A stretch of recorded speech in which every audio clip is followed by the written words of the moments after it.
Hello, pessoal, tudo bom? Hoje eu trouxe para vocês uma aulinha básica. Queria aprofundar um pouquinho mais aqui com vocês um assunto que eu acho muito importante. Na verdade, eu acho ele bem importante de entender para construir melhor uma base do inglês. Isso é bem importante. Por acaso, você sabe o que é um verbo auxiliar?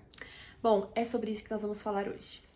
Bom, primeiro nós vamos entender para que serve um verbo auxiliar. O verbo auxiliar, como o nome já diz, ele ajuda, auxilia o verbo principal da frase. Mas ele também pode aparecer como verbo auxiliar e como verbo principal. Vou dar um exemplo para vocês. Quando você vai perguntar sobre a profissão de alguém, né? O que você faz? What do you do? What do you do? Tem o do como verbo auxiliar e tem o do como verbo principal. Dessa forma que eu coloquei aqui. Bom, hoje nós vamos falar sobre 3 verbos auxiliares. Os verbos modais, eles também podem ser considerados verbos auxiliares, mas a gente não vai falar deles hoje. Hoje eu vou focar no verbo to do, to be e to have. E já começo logo com uma dica para você conseguir diferenciar o momento de usar esses 3. O to do você pode usar para simple tenses, que são os tempos verbais simples. Já o to be você pode usar para continuous tenses. Já o to have você vai usar para perfect tenses. Um detalhe que eu já acho importante falar para vocês, porque isso costuma causar confusão, é que o verbo auxiliar ele vai concordar com o sujeito da frase. Nicole, o que significa isso? Tá vendo que a gente usou o do aqui? E aqui o sujeito é you? O do concorda com o you. Se por acaso aqui fosse she, o auxiliar seria does.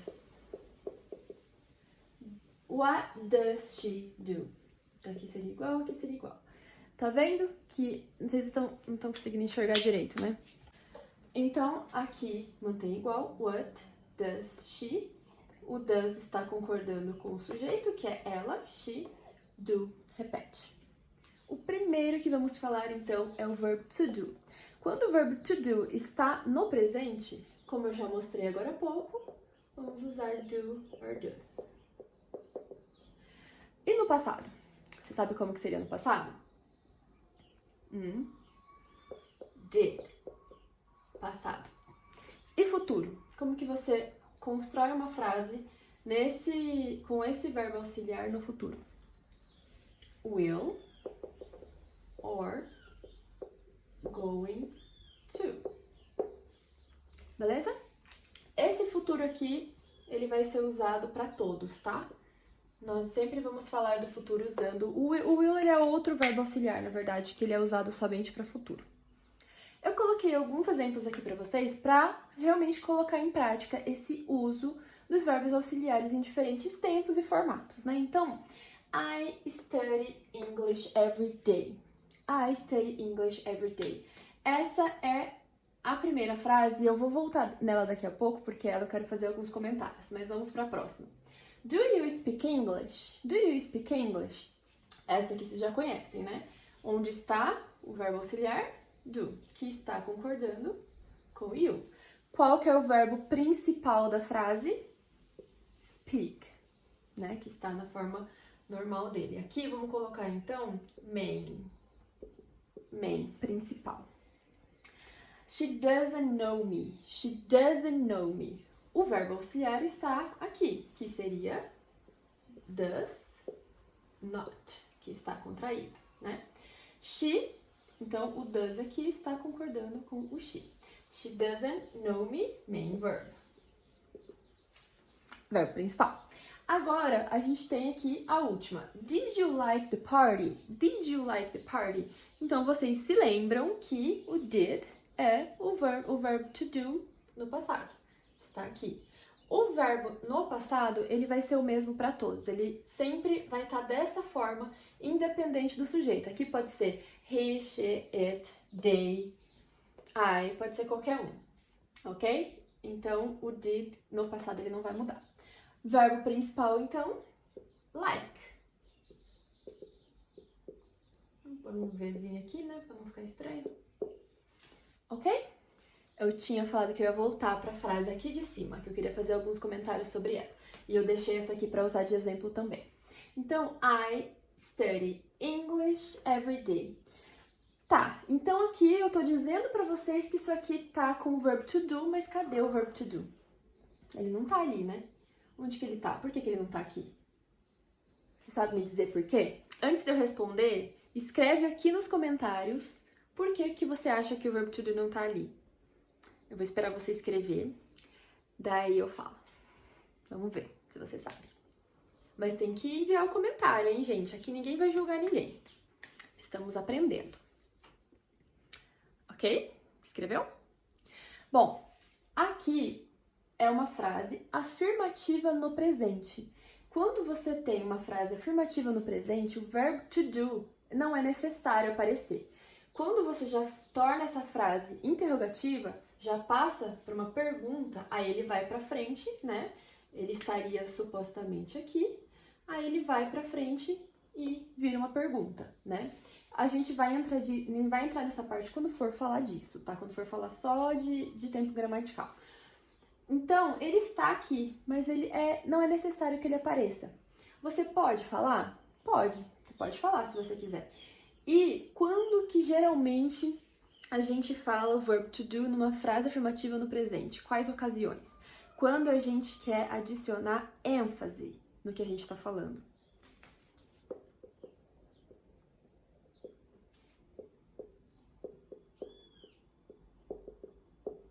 Quando queremos adicionar ênfase. Então, por exemplo, vamos supor que duas pessoas estão discutindo, estão conversando, debatendo alguma coisa, e uma delas fala assim: You don't know me at all. You don't know me at all. Você não me conhece nem um pouco. Você não me conhece. Numa discussão, tá? Lembrando, estamos com o verb to do aqui, né? Do not. É uma frase negativa. You don't know, verbo principal. You don't know me at all. Se você quer afirmar uma coisa e adicionar ênfase no que você está falando, você vai colocar o do. I do know you. Eu te conheço sim. Sim, claro que eu te conheço. Entendeu? Eu poderia falar I know you e só colocar uma exclamação aqui, afirmar realmente? Poderia. Mas não teria ênfase o bastante. O do, ele existe para isso. Para colocar mais ênfase no que você está falando. Bom, agora nós vamos para o verb to be. O verb to be aparece em tempos do continuous. Bom, aqui então eu coloquei para o presente. I am, he, she, it, is e o restante are. Plural, singular, exceção. Beleza? Então, esse aqui é o verb to be, que é o tão famoso, né, que a gente aprende na escola. Logo abaixo a gente tem aqui o para o passado. Was, você vai usar sempre que você for usar esses dois aqui, singular. Were, você vai usar quando você for usar o plural, que é a mesma situação do are, tá? E aqui embaixo o verbo to be não muda no futuro. Você vai falar will be para qualquer um, por exemplo. É um bom exemplo. Beleza? Bom, já que o verbo to be faz parte dos tempos do continuous, então precisamos adicionar o ing. O verbo principal da frase vai ter o ing, beleza? Um exemplo. I'm teaching English. Teaching, verbo principal com ing, verbo to be está aqui. I am teaching English. Qual que seria a diferença então? Verbo to be para o verbo to do. Tá vendo aqui? Esse aqui está no verbo to do. I'm teaching English é algo contínuo porque está acontecendo nesse momento. Então, I'm teaching English. Estou ensinando inglês. Tem exceções, mas aí a gente teria que entrar em outros tempos verbais. Mas então, esse aqui seria um exemplo ótimo do present continuous. Beleza? I teach English seria um exemplo do present simple. Porque o verbo to do, que está escondidinho aqui, ele faz parte dos simple tenses. E o verbo to be, que é o que estamos vendo aqui, ele faz parte do continuous tenses. Então, I'm teaching English está acontecendo agora. I teach English é uma rotina, um hábito, algo que acontece com frequência. Então, a gente pode colocar aqui que é algo... Eu já expliquei isso também nos stories, então, gente, é importante vocês assistirem os stories, porque eu sempre falo desse tipo de coisa lá. Eu falei várias vezes já pra vocês, já falei sobre gramática, já falei sobre present perfect, sobre past perfect, sobre simple, present simple. Meu, já falei de várias coisas em relação à gramática, só que lá, quem viu, viu, quem não viu, não viu, né? Então, isso aqui eu já expliquei lá. Se vocês quiserem um vídeo só sobre present simple, só sobre present continuous, aí vocês me avisam. Gente, pra mim, eu tô vendo que dá pra ler mesmo com o reflexo da minha janela, porque vocês sabem que eu estou no meu quarto. Quem viu nos stories, está no meu quarto esse quadro. Só pra facilitar a explicação pra vocês. Então, me falem se dá pra ler. Que tá com reflexo eu sei, mas eu quero saber se dá pra ler mesmo com reflexo. Porque eu já tentei resolver esse problema e se eu fecho a minha porta-balcão, fica escuro e aí eu acho que fica pior pra vocês enxergarem. Mas me avise e me dê um feedback em relação a isso, tá? Primeiro vídeo que eu tô gravando nesse formato. Bom, eu coloquei alguns exemplos aqui pra vocês, da mesma forma que eu fiz com os outros. Então, she's planning her wedding. She's planning her wedding. She's, verbo to be. Planning, ing, verbo principal com ing. Her wedding, ela está planejando o casamento dela. They're cooking dinner. They're cooking dinner. They're cooking, ing, dinner. Então, vocês percebem que tem contrações, né? Por que que acontece esse tipo de contração? Porque os verbos auxiliares, eles têm menos estresse quando a gente fala. Porque eles são auxiliares, eles não são o verbo principal, como planning, cooking, working, por exemplo. Então, esses verbos aqui, a gente precisa falar com mais clareza, porque eles têm um papel bem importante pra gente entender a frase. Já os verbos auxiliares, eles geralmente ficam quase escondidinho sem a gente perceber quando alguém fala, porque não é tão importante assim, ele tá ali pra auxiliar gramaticalmente a frase. She's planning her wedding. She's planning her wedding. She's é só um S bem sutil. They're cooking dinner. They're cooking dinner. É a mesma coisa que fosse que você falasse assim, they're cooking dinner. E vamos para o último. He'll be working the whole day. He'll be working the whole day. He'll be working the whole day. Tá, então temos aqui will, futuro. Be, o verbo to be, que não muda quando falamos no futuro. Working, ing, the whole day, complemento. Então, they're cooking dinner. Eles estão cozinhando, preparando o jantar. He'll be working the whole day. Ele vai estar trabalhando o dia inteiro. Esse vai ser o estado dele o dia inteiro, trabalhando. É isso que ele vai estar fazendo o dia inteiro. Passando brevemente pelas estruturas que eu tinha falado dos outros para vocês, temos have e has. Para o presente, temos had, que não muda também, ele é sempre para todo mundo had. E o verbo have manteria igual também. Will estaria aqui, will have, tá? Isso para qualquer um. Para he, she, it, I, we, they, you, todo mundo. Bom, então, o verbo to have, ele está relacionado com perfect tenses. Present perfect, past perfect. Eu já fiz vídeo nos stories sobre isso, já expliquei isso, as diferenças entre esses dois. Se vocês quiserem vídeo sobre algum tempo verbal específico, comenta aqui embaixo, porque daí eu faço vídeo só sobre eles. Esse vídeo aqui é sobre verbos auxiliares, então não vou focar tanto assim, como que monta interrogativa, negativa, passado, presente, futuro, isso não é o foco, tá? O foco são os usos dos três, tá? Galerinha, agora eu coloquei vários exemplos, porque eu sei que bastante gente tem dificuldade com os perfect tenses, mas vocês vão ver que não é tão difícil assim com alguns pontos específicos que eu vou citar aqui pra vocês, principalmente nesse aqui, tá? Mas o primeiro deles que eu vou já falar logo de cara, vocês estão vendo que eu escrevi aqui particípio. A diferença desse exemplo do verb to have, desse verbo auxiliar, é que o verbo principal da frase precisa estar no particípio. O que é particípio? Particípio é uma forma nominal. Não ajudou, né? Por exemplo, vou dar um exemplo aqui pra vocês. Do, presente. Did, passado. Done, particípio. Fazer, fiz, feito, particípio. Beleza? Isso é importante saber. Nossa, passarinhos querem participar, gente. Isso aqui é importante saber para tudo que vocês vão ver aqui. Tudo isso aqui está no particípio, tá? Vamos para o primeiro exemplo.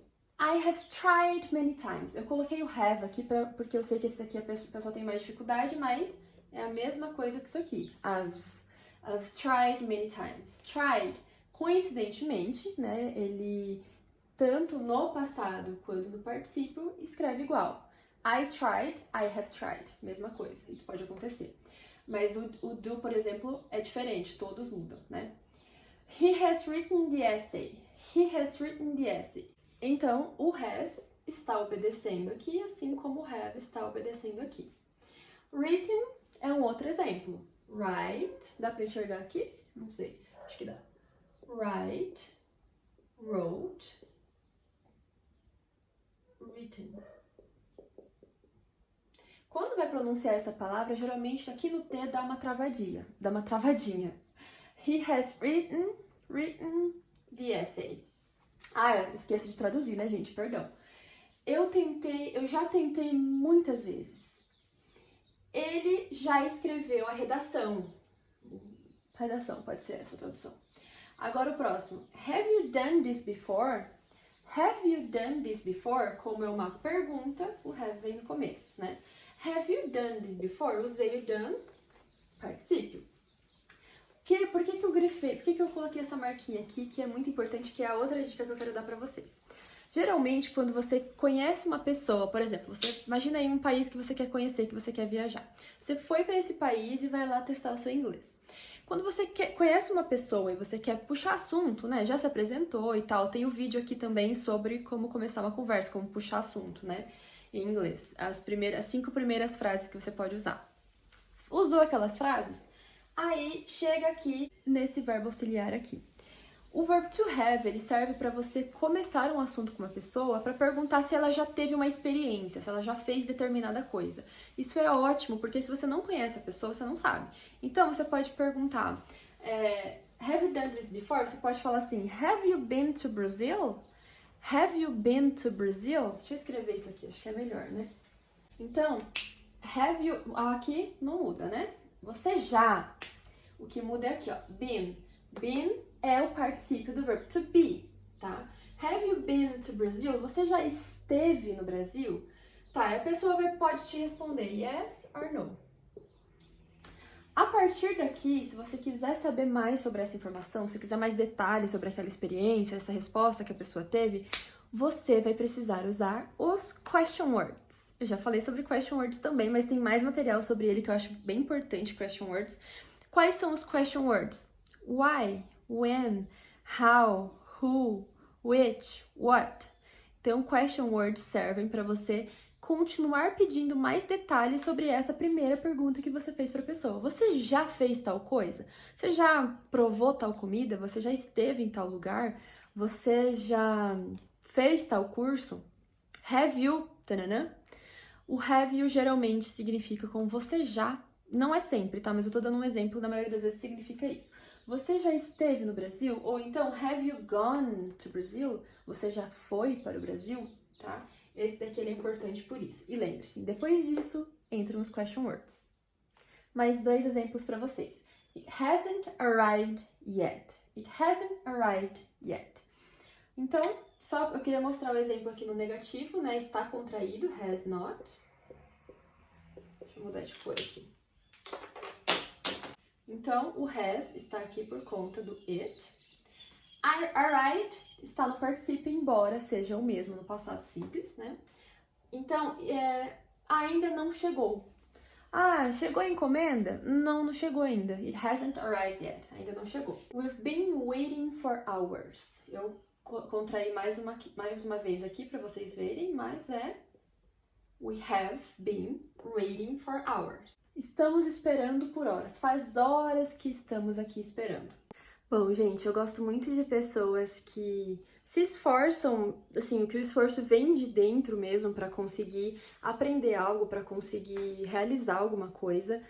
Quando eu aprendi o inglês, eu tinha muito essa vontade dentro de mim, e sem essa vontade eu acho que eu não teria conseguido chegar ao nível que eu cheguei antes do intercâmbio, por exemplo, que foi quando eu estudava sozinha. Então, quem assistiu até aqui, quem realmente queria saber tudo isso e assistiu até o final, eu quero que vocês comentem essa hashtag aqui, auxiliary, auxiliary. Então, quero que vocês comentem para eu saber quem que assistiu o vídeo até o final. Deixa também a sua opinião, seu comentário sobre, junto disso aqui, sobre o que você achou, o que você acha que poderia melhorar. Esse formato aqui com lousa eu nunca fiz para vídeo, tá? Eu tava sentindo uma certa dificuldade de explicar e fazer vocês visualizarem o que eu tava falando sem escrever. E eu vou pegar aqui o papel, eu tava escrevendo numa folha e deixando o celular mostrando enquanto eu escrevia. Mas eu acho que a natureza não vai gostar disso, porque imagina o tanto de papel que eu vou gastar se eu for ficar fazendo isso no papel. Então eu não tava me sentindo muito bem com isso, por isso que eu gostei muito da ideia da lousa. Eu sei que fica com um formato muito aula, mas espero que eu tenha conseguido explicar da forma com que eu gostaria, que fica, na minha opinião, fica bem mais claro quando a gente escreve. Não é pra ficar focando em gramática e na parte... Não é pra ficar focando em gramática, nem nessa parte chata de aula, mas tem algumas coisas que visualizando a gente entende melhor, mas eu quero a opinião de vocês, se ficou mais clara dessa forma, tá bom? Eu peguei a folha aqui pra mostrar pra vocês como eu tava fazendo ontem, ó. Tá bonitinho, coloridinho, tá bem interessante, assim. Aqui também, ó, os exemplos. Mas, gente, imagina o tanto de folha. Eu já usei bastante folha com o meu planejamento. Imagina se for dar aula com folha. Eu acho que aí não é muito sustentável, né? Então, por isso que eu gostei da ideia da lousa. Tá bom, pessoal? Então, eu fiz com muito carinho, preparei essa explicação pra vocês. Esse formato de aula eu ainda não conhecia, eu tô acostumada a dar aula particular só. Então, é um formato diferente, tô aprendendo e espero que vocês tenham gostado. Curtam o vídeo, salva pra vocês não esquecerem todas essas dicas e compartilha com algum amigo pra outra pessoa aprender também, tá bom? Obrigada e até o próximo vídeo.